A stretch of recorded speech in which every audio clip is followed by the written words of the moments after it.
આપણી ટોપ સુરુચિ હોય તો સાથે દોડવાનો સંકલ્પ ઉઠે, ભગવાન પ્રેરણા કરે. ખરેખર 5 જણ એક ગામમાં સાથે દોડે, જજુમવાનું બળ મળે. સંસારની અનંત પ્રકારના દુશ્મનો કે પ્રક્રિયાની સામે કે વાવાઝોડાની સામે તમને અદ્ભુત બળ મળે જ. 5 સાથે દોડો, અખતરો કરજો ઘરે જઈને. એક તો સંસાર, એક વાવાઝોડું તમને સ્પર્શી ન શકે. બીજું, એકબીજાથી ખૂબ નજીક આવી જવાય. ત્રીજું, એકબીજાના સુખે સુખી થવા, દુઃખે દુઃખી થવાની ભાવના જાગૃત થઈ જાય. ચોથું, પ્રભુ બુદ્ધિયોગ આપી દે.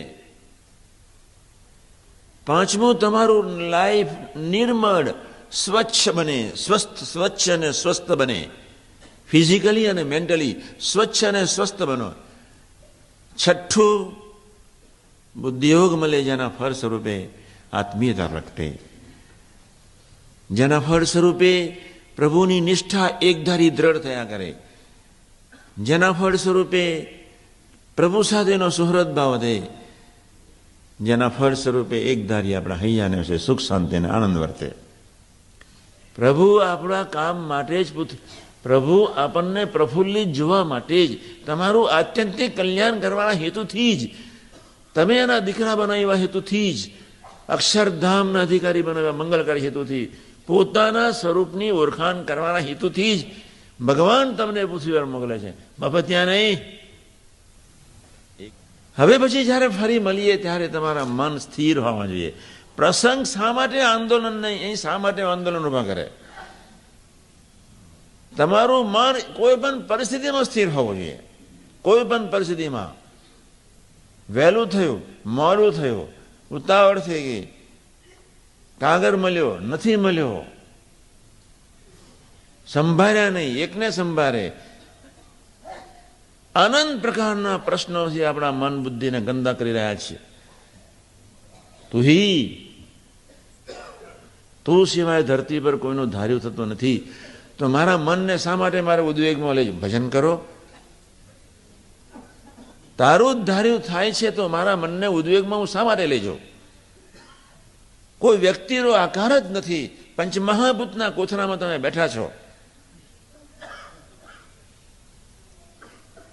એકચ્યુઅલી કોઈ ધરતી પર આકાર નથી. એક સચ્ચિદાનંદ અક્ષર બ્રહ્મ, જેનું શરીર એક નારાયણના આકાર સિવાય કોઈ આકાર નથી. અને છતાં એ વ્યક્તિ, જ્યારે કોઈ વ્યક્તિ તમારી રીતે વર્તે ન વર્તે, કોઈ મુક્ત તમારી રીતે વર્તે ન વર્તે, નરી વ્યવહારિક બુદ્ધિથી આપણે જીવીએ છીએ. કોઈ બ્રહ્મભાવમાં થોડો પ્રવેશ મારો તમારી જાતને, હું અક્ષરધામનો છું દિલથી માનતા થોડા થાવ. પ્રભુને સંત મારા નિયામક પ્રેરક પ્રવર્તક છે, એ મારું સર્વસ્વ છે, એવી કોઈ નિષ્ઠારૂપી ખીરી ધીમે ધીમે મજબૂત કરવા માટે થોડો પ્રયત્ન કરો. નહીં જેવા સામાન્ય પ્રસંગે તમે એટલા બધા અટવાઈ જાવ છો. ફરી જ્યારે આપણે ભેગા થઈએ ત્યારે ખાલી તમારા દર્શન કરવાનું મને થોડું મન થાય વધારે. અત્યારે તો થોડું થાય છે, થોડું વધારે મન થાય. આપણે એક પ્રકારનું ગાંઠ પણ જે આપણે હૈયાને છે છોડવું છે. આપણે ભેગા થવું છે.